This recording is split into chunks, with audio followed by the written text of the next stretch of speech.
Assalamualaikum warahmatullahi wabarakatuh. Izin memperkenalkan diri.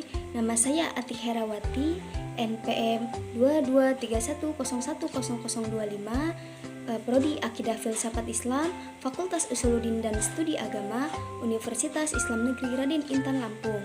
Baik, tujuan dibuatnya video ini untuk memenuhi tugas UTS mata kuliah ontologi dosen pengampu Bapak Agus Deprianto, MAG, MKom. Baik, langsung saja. Di sini saya akan memaparkan jawaban dari pertanyaan nomor 1, yaitu pertanyaannya, apa manfaat mempelajari ontologi untuk kehidupan, khususnya menunjang prodi AFI untuk meningkatkan grand kampus? Jelaskan.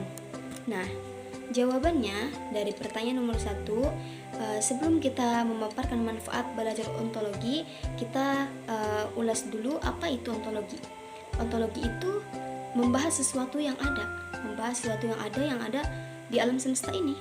Nah, jadi manfaat mempelajari ontologi yaitu membantu mahasiswa-mahasiswi AFI untuk mengembangkan dan mengkritisi ke berbagai sistem pemikiran yang ada di kampus, sehingga dapat membantu memecahkan suatu masalah yang ada di kampus dalam pola relasi antara berbagai eksisten dan eksistensi.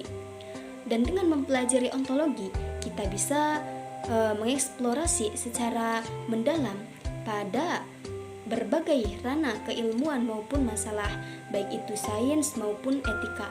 Karena ontologi membahas segala sesuatu yang dipertanyakan dan dipermasalahkan dalam lingkungan sekitar kita. Bukan hanya itu manfaat mempelajari ontologi, juga dapat membantu mahasiswa-mahasiswi AFI untuk memahami sebuah objek atau pengetahuan secara sahih dan objektif, sehingga dapat membantu memberikan pendapat atau masukan untuk menaikkan grand kampus.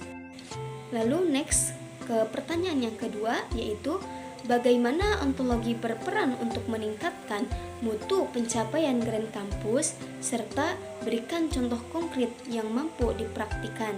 Jawaban dari pertanyaan yang kedua adalah ontologi berperan untuk meningkatkan mutu pencapaian grand kampus dalam kajian pendidikan, karena karakternya itu lebih menekankan pada aspek hakikat keberadaan.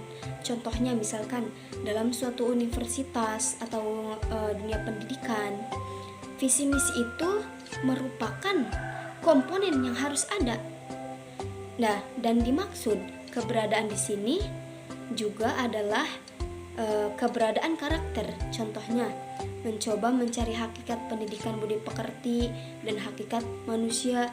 Jadi misalkan di kampus kita banyak nih mahasiswa-mahasiswi yang memiliki karakter diri, sifat akhlak yang berbeda-beda, dan dengan ontologi kita bisa mengkaji perbedaan antara orang yang satu dengan orang yang lainnya, sehingga kita bisa saling tahu atau saling memahami masing-masing karakter orang lain, sehingga berkurangnya kesalahpahaman dan bersatunya mahasiswa-mahasiswi kampus untuk menyatukan pendapat agar terbentuknya organisasi-organisasi yang dapat menaikkan grand kampus. Nah, contoh lain juga misalkan pada zaman sekarang nih, banyak sekali model bangunan yang lebih mewah seperti apartemen-apartemen, susunan rumah itu yang tinggi.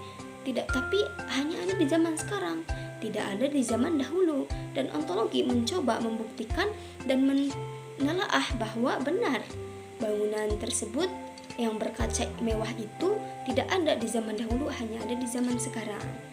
Nah, next ke pertanyaan yang ketiga. Pertanyaannya, kembangkan pengertian ontologi dalam filsafat paripatetik, ontologi dalam filsafat iluminasi Suhrawardi, ontologi dalam filsafat transenden, teosofi mula sadra. Jelaskan dengan cara yang mudah dan mudah dipahami.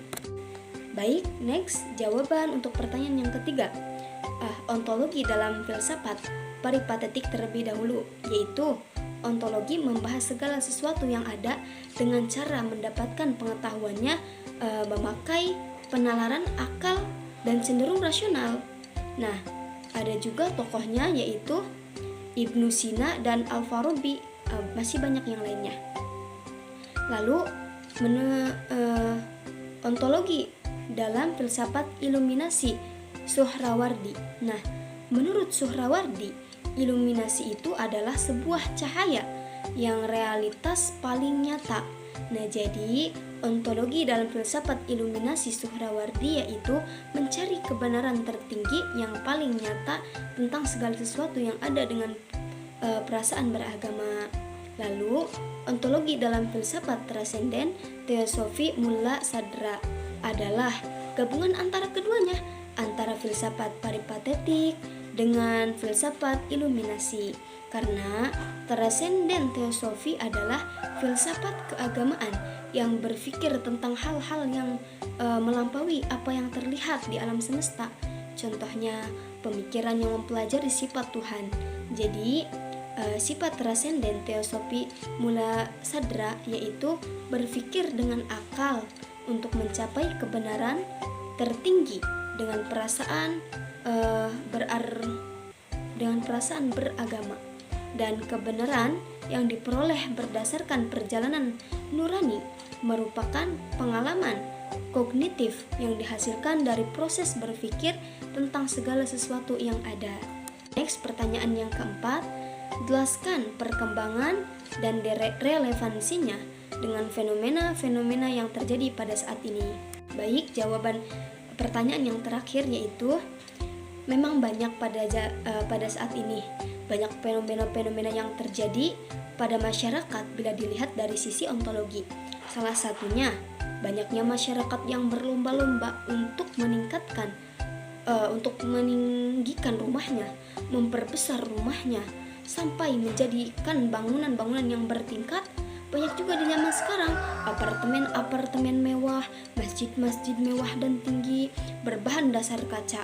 Tapi di zaman dahulu, bangunan-bangunan seperti itu belum ada. Berhubung akal manusia semakin hari, semakin berkembangnya zaman, semakin meningkat, maka manusia mengembangkan pemikirannya untuk menjadikan sesuatu hal yang baru, sehingga terbentuklah hal yang baru tersebut. Maka akal manusia sangat berpengaruh terhadap perkembangan zaman dari masa ke masa. Cukup sekian yang dapat saya paparkan. Mohon maaf atas segala kekurangan. Terima kasih atas segala perhatian. Terima kasih kepada Bapak Agus Deprianto yang telah memberikan tugas UTS-nya. Saya akhiri. Wassalamualaikum warahmatullahi wabarakatuh.